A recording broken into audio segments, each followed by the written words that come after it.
Assalamualaikum warahmatullahi wabarakatuh. Bismillahirrahmanirrahim. Alhamdulillahirabbil alamin. Bapak Ibu jamaah Masjid Al-Hikmah Area Mukti Pedurungan Kota Semarang yang dimuliakan oleh Allah Subhanahu wa taala.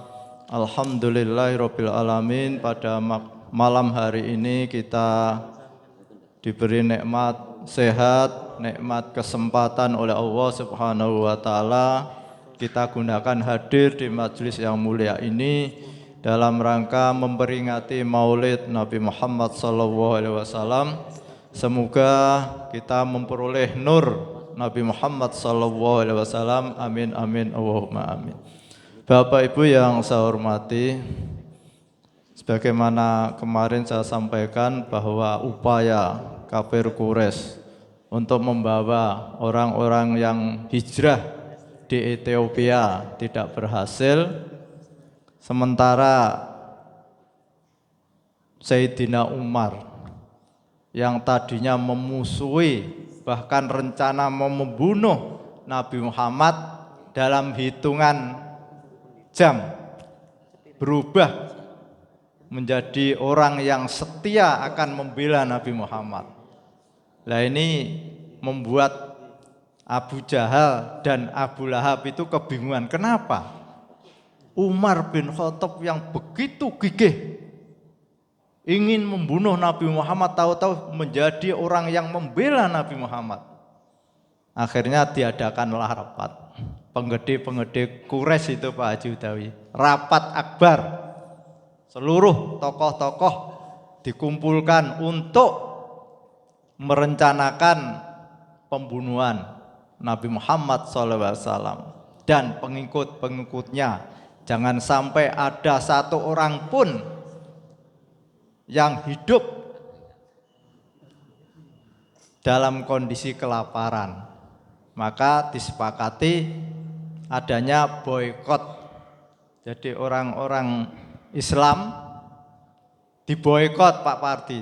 Tidak boleh melakukan jual beli dengan orang-orang kafir Quraisy. Nah, kalau orang tidak boleh membeli makanan, lalu makan apa Pak Haji Udawi? Nah, rencana ini lalu disikapi oleh Nabi Muhammad SAW beserta pengikut-pengikutnya untuk mengungsi menjauhkan dari keramaian kota di lembah-lembah gunung, masuk di gua-gua. Dan setelah berbulan-bulan penggede-penggede kafir Quraisy merasa berhasil. Wah, mampus, tidak kelihatan orangnya. Akhirnya boikot ini sampai 3 tahun Pak Udawi. Jadi menurut hitungan orang kafir Quraisy ini habis seakar-akarnya. Orang tidak makan selama 3 tahun itu, bayangkan itu. Menurut perhitungan mereka. Tapi kenyataannya agama boleh beda. Pak Haji Udawi mengikut Nabi Muhammad. Kakaknya tetap misalkan masih memegang nenek moyang. Tapi hubungan keluarga, kalau melihat adiknya di lereng gunung tidak ada yang ngasih makan, apa tega? Sehingga hubungan keluarga ini masih kuat. Tiap malam Pak Haji Udawi dikirimi nasi sama air selama 3 tahun. Nah, karena menurut perhitungan penggede-penggede Quraisy itu Nabi Muhammad beserta pengikutnya itu sudah musnah, tidak kelihatan, lalu boikot itu dihapus. Nah, karena boikot dihapus, lalu Nabi Muhammad beserta pengikutnya muncul lagi. Loh, penggede-penggede jadi bingung. sihir apa yang dipakai Muhammad nih kok masih hidup lagi? Saya perkirakan sudah mati semua 3 tahun. Nah, setelah boykot dibuka kembali, lalu Rasulullah mulai dakwah lagi, Pak Wardi. Tapi kira kita 3 bulan Rasulullah itu mengalami penderitaan, yaitu meninggalnya paman yang paling membela, Abu Thalib. Sehingga sedikit banyak berpengaruh pada spot untuk berdakwah. Tapi Nabi Muhammad tetap berdakwah karena ini merupakan tugas mulia dari Allah Subhanahu wa taala.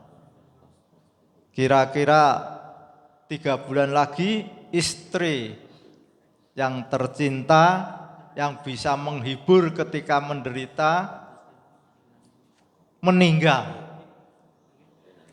Jadi pamannya meninggal, istrinya meninggal, di rumah sendirian, tidak punya istri.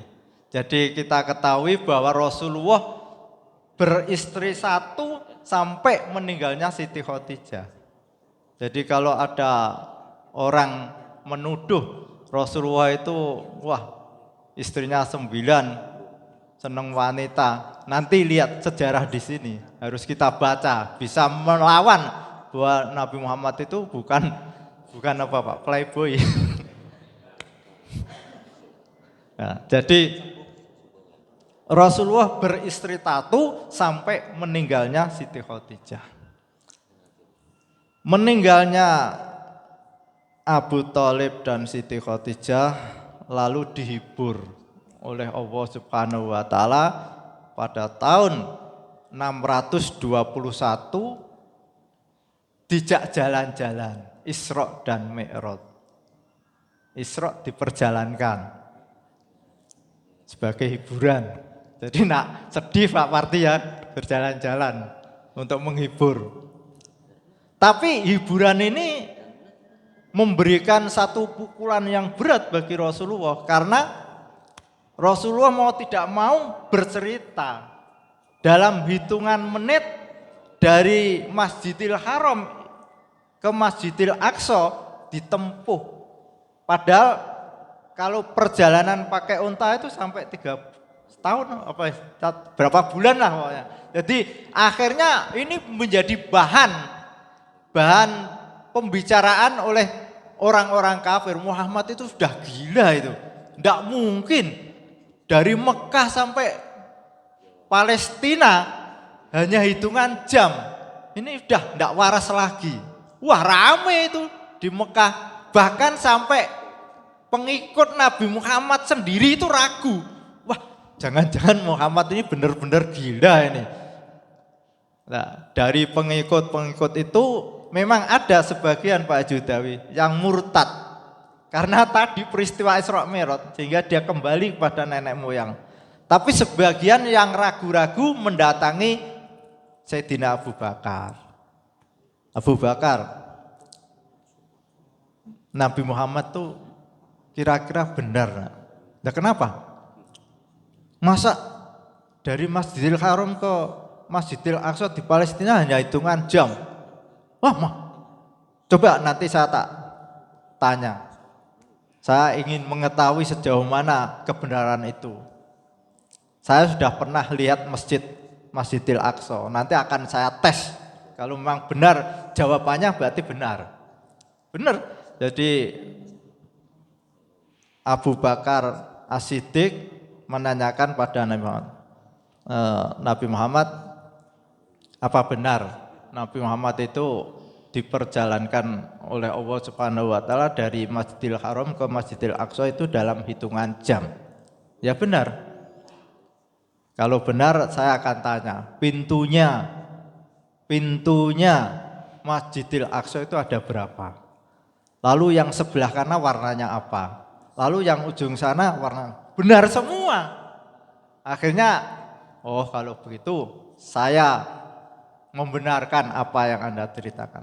Nah pada saat itulah Abu Bakar ditambahi nama As-Siddiq, yang membenarkan. Lah, dari penjelasan Nabi Muhammad ini, lalu Abu Bakar As-Siddiq menceritakan pada pengikut-pengikut Nabi Muhammad. Sehingga akhirnya yang tadinya ragu-ragu menjadi mantap kembali. Bahasanya Allah itu Maha Kuasa. Jangankan kok hanya memperjalankan hambanya dari Masjidil Haram ke Palestina, wong membuat matahari aja bisa. Bahasanya kan begitu. Al-Qadir ya Pak. Bahasa Al-Qadir yang Maha Kuasa. Setelah itu lalu Nabi Muhammad mencoba, karena apa yang dilakukan selama ini di lingkungan Mekah itu tampaknya kurang menggembirakan. Pengikutnya belum tumbuh dengan banyak. Mencoba dakwah ke Taif. Taif itu sekitar 130 kilo dari kota Mekah. Zaman dahulu 130 ya lumayan naik unta. Dengan harapan barangkali di Taif itu Rasulullah diterima sehingga bisa berkembang. Tapi apa yang diharapkan oleh Rasulullah itu tidak membuahkan yang menggembirakan, justru penderitaan. Ketika Rasulullah mengumpulkan orang-orang Taif dan mengajak untuk menyembah Allah Subhanahu wa taala, orang-orang Taif itu justru melempari batu dan mengolok-olok sehingga wajahnya Rasulullah itu penuh dengan darah. Ketika Rasulullah beristirahat dengan membersihkan darahnya di wajahnya karena kena lemparan batu dari orang-orang Taif, malaikat Jibril datang. Ya Rasulullah, bolehkah saya membantu kamu? Lah bantu apa malaikat Jibril? Orang-orang Taif ini akan saya hancurkan dengan gunung. Saya angkat, saya timbun dengan gunung biar mati semuanya. Lalu jawabnya Nabi, nak cara Pak Pardi, "Nggih, ndang fleki wae, kurang ajar." Itu Pak Pardi, tapi Nabi Muhammad tidak. Ya jangan, kan dia belum tahu. Kalau toh ayah-ayahnya belum bisa menerima dakwah saya, barangkali nanti anak-anaknya Pak Yudi. Kalau anak-anaknya belum bisa menerima, barangkali cucu-cucunya. Dan Rasulullah selalu berdoa, Allahumma hdi fa innahum layak lamun ya Pak Kabul ya. Layak lamun. Ya Allah berilah petunjuk karena mereka itu belum tahu. Setelah di Taif gagal, Rasulullah tidak putus asa. Akhirnya masih punya harapan, yaitu orang-orang Yasrib, orang-orang Madinah. Ketika musim ziarah dan musim perdagangan, jadi Mekah itu ada musim berziarah dan musim perkumpulan pedagang-pedagang besar. Di saat itu Rasulullah menemui orang-orang Yasrib, kabilah-kabilah Yasrib untuk diajak menyembah Allah Subhanahu wa taala. Angin segar mulai muncul Pak Yudi. Ternyata orang-orang Yasrib itu lebih terbuka untuk bisa menerima ajaran Rasulullah SAW. Sehingga ketika dibaiat oleh Rasulullah SAW, orang-orang Yasrib setelah pulang dari Mekah, dia mengajak saudara-saudaranya untuk mengikuti agama Islam yang dibawa oleh Rasulullah SAW. Perkembangan umat Islam di Yasrib, di Madinah begitu pesat. Di Mekah masih banyak penyiksaan terhadap pengikut-pengikut Nabi Muhammad. Akhirnya untuk menghindari penyiksaan dan penderitaan kaum muslimin, Rasulullah menyuruh sahabat-sahabatnya untuk bergiliran hijrah ke Madinah. Setelah rombongan-rombongan itu hampir habis, dilihat oleh Rasulullah tinggal sedikit, maka orang-orang kafir Quraisy itu khawatir. Wah, ini nanti kalau Muhammad ikut ke Yasrib, membangun kekuatan di Yasrib, dia akan datang dengan pasukan yang begitu banyak, habislah orang-orang kafir Quraisy, dikuasai oleh pengikut Nabi Muhammad.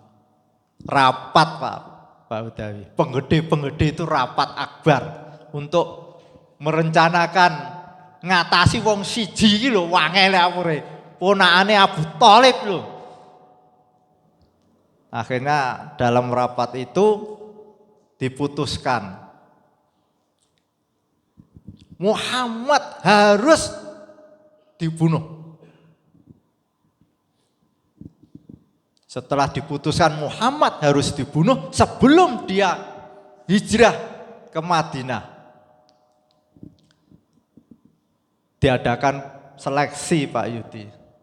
Anak-anak muda yang gagah, yang siap membunuh, dikasih senjata tajam, dikumpulkan, ada gladi bersih Pak Pardi. Jadi nanti membunuhnya seperti apa ada yang ngatur. Lalu hari sudah ditentukan, jam juga ditentukan. Pasukan Al-Gujo sudah dipilih dan siap untuk membunuh Nabi Muhammad SAW. Dan selanjutnya bersambung. Al-Fatihah. A'udzubillahi minasyaitonirrajim. Bismillahirrahmanirrahim. Alhamdulillahirabbil alamin arrahmanirrahim maliki yaumiddin. Iyyaka na'budu wa iyyaka nasta'in. Ihdinas siratal mustaqim. Siratal ladzina an'amta 'alaihim ghairil maghdubi 'alaihim waladdallin. Amin. Bismillahirrahmanirrahim. Subhanakallahumma wa bihamdika asyhadu an la ilaha illa anta astaghfiruka wa atubu ilaik. Wassalamualaikum warahmatullahi wabarakatuh. Waalaikumsalam warahmatullahi wabarakatuh. Bapak Ibu yang dirahmati Allah Subhanahu wa taala, alhamdulillah rangkaian acara pembacaan Maulid Tiba singkat sudah sama-sama kita lantunkan. Mudah-mudahan Allah Subhanahu wa taala senantiasa selalu memberikan kita pertolongan dan syafaat dari Rasulullah Muhammad sallallahu alaihi wasallam. Amin, Allahumma amin. Marilah acara kita tutup dengan bacaan hamdalah. Alhamdulillahi rabbil alamin. Dari kami kurang lebihnya mohon maaf. Akhiru kata billahi taufik wal hidayah. Wassalamualaikum warahmatullahi wabarakatuh.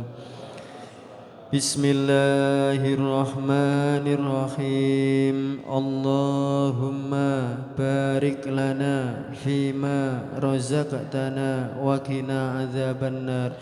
Allahumma shalli ala sayidina Muhammad